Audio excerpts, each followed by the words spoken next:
রিহান মাহির বতো বতো বতো বতো বতো বতো টাকা সকালে টাকা তোমরা সকালে খাইয়াছো কি খাইলা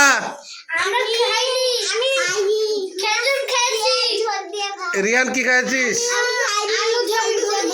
তুই ভাত খেয়েছিস মুড়ি ভাত দেয়নি তুমি কি খাইছো ভাত খেয়েছো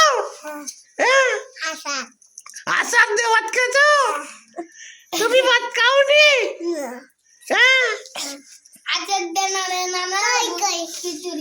কই কই মাই তুমি ভাত খেয়েছো তুই কি খেয়েছিস ওই খালি খেজুর দিয়ে মুড়ি দিয়ে রস খাইছি ভাত খাইছিস না খেজুর দিয়ে রস খাইছি রস হ্যাঁ কিসের রস খেজুরের রস তুমি কি খাইছো কিসে ভাত খেলা আসার কিসের আচার দিয়ে ভাত খেলা